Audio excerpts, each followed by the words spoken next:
Welcome to all of you. आज हम हिंदी काव्य के 10वें पाठ मैथिली षडगुप्त जी की कविता भारत माता का मंदिर यह को पढ़ने वाले हैं। इस कविता में राष्ट्रकवि मैथिली षडगुप्त ने भारत देश की परिकल्पना भारत माता के मंदिर के रूप में की है, जहाँ पर समता है, बंधुत्व है, ऊंच नीच का भेदभाव नहीं है और समाज में सत्यम शिवम सुंदरम की भावना है। यहाँ पर राम, रहीम, बुद्ध और ईसा मसीह जैसे संतों का उच्च आदर्श भी सन्निहित है। मैथिली षडगुप्त जी को राष्ट्रकवि भी कहा जाता है। इसका कारण यह है कि उन्होंने राष्ट्रीय भावना से, राष्ट्रीय प्रेम से ओतप्रोत कविताएं लिखी हैं। भारत माता का मंदिर ये कविता भी राष्ट्रीय भावना से ओतप्रोत है। तो पढ़ते हैं इस कविता को। गुप्त जी कहते हैं, भारत माता का मंदिर यह, समता का संवाद जहाँ, सबका शिव कल्याण यहाँ है, पावे सभी प्रसाद यहाँ।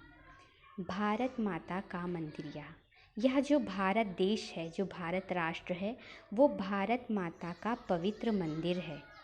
समता का संवाद जहाँ, और यहाँ पर समता यानी समानता का संवाद है। इस भारत माता के मंदिर में समानता व्याप्त है। सबका शिव, यहाँ पर सभी का शिव यानी हित है। कल्याण यहाँ, और सभी का कल्याण है। पावे सभी प्रसाद यहाँ, सभी समान रूप से यहाँ मंदिर में प्रसाद को प्राप्त करते हैं। अर्थात सभी यहाँ समान रूप से बिना ऊंच नीच की भावना से ग्रस्त हुए अपने अपने अधिकारों को समान रूप से प्राप्त करते हैं। गुप्त जी कहते हैं कि यह भारत राष्ट्र भारत माता के पवित्र मंदिर के समान है। इस मंदिर में सभी को समान अधिकार प्राप्त हैं। यहाँ पर समता व्याप्त है, समानता का भाव व्याप्त है। यहाँ कोई छोटा बड़ा नहीं है। यहाँ पर सभी का हित है और सभी का कल्याण है। यहाँ पर सभी परस्पर भेदभाव के बिना एक साथ रहते हैं, एक साथ प्रसाद को यानी अपने अधिकारों को प्राप्त करते हैं। जाति, धर्म या संप्रदाय का नहीं भेद व्यवधान यहाँ। इस मंदिर में जाति, धर्म या संप्रदाय संबंधी भेद व्यवधान यानी भेदभाव नहीं होते हैं। भारत राष्ट्र में जाति, धर्म और संप्रदाय संबंधी भेदभाव नहीं है। यह जो मंदिर है ये इन सभी प्रकार के भेदभावों से रहित है। सबका स्वागत, सबका आदर, सबका सम सम्मान यहाँ पर सभी का स्वागत है, सभी का समान रूप से आदर है और सबका सम यानी समान रूप से सम्मान है। यहाँ पर बिना ऊंच नीच, छोटे बड़े, गरीब अमीर की भावना से ग्रस्त हुए सभी का स्वागत है, सभी का आदर है, सभी का समान रूप से सम्मान है। राम, रहीम, बुद्ध, ईसा का सुलभ एक सा ध्यान यहाँ पर राम, रहीम, महात्मा बुद्ध और ईसा मसीह जैसे महापुरुषों का एक साथ ध्यान किया जाता है। यानी यहाँ पर सभी के आदर्शों का समान सम्मान है। भिन्न भिन्न भव संस्कृतियों के गुण गौरव का ज्ञान यहाँ पर भिन्न भिन्न अलग अलग संस्कृतियों के गुण और गौरव की गाथा समान रूप से गाई जाती है। यानी यहाँ अलग अलग संस्कृतियाँ समान अवसरों को प्राप्त करके समान रूप से फलती फूलती हैं। आगे गुप्त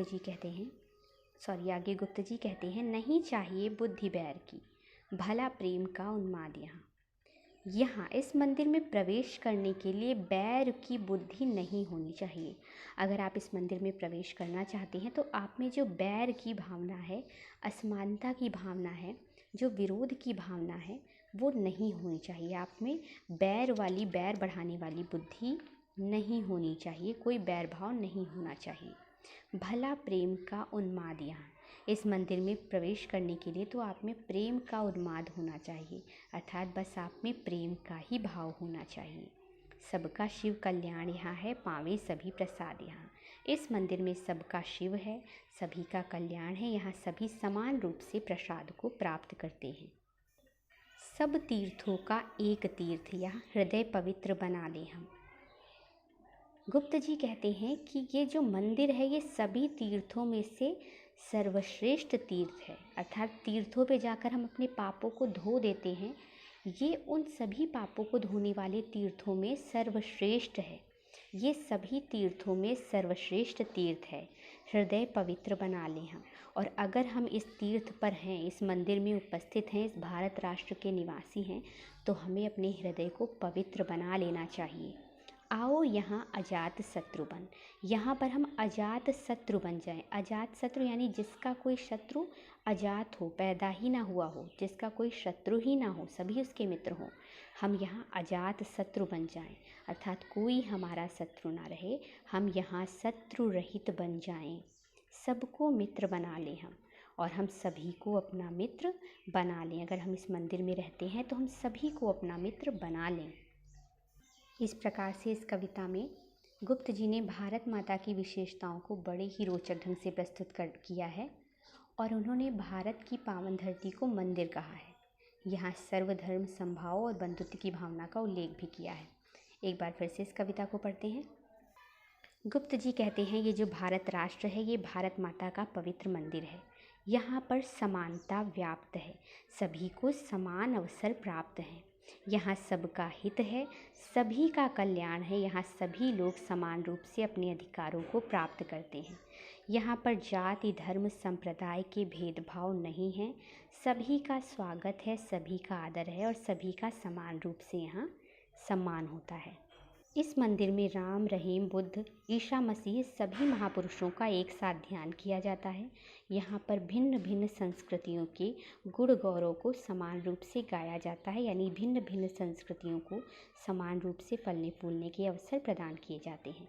इस मंदिर में प्रवेश करने के लिए बैर की बुद्धि नहीं होनी चाहिए, बैर भाव से रहित होकर ही इसमें प्रवेश किया जा सकता है। यहाँ पर प्रेम का उन्माद ही इस मंदिर में प्रवेश करने के लिए काफ़ी है, क्योंकि यहाँ पर सबका हित है, सभी का कल्याण है।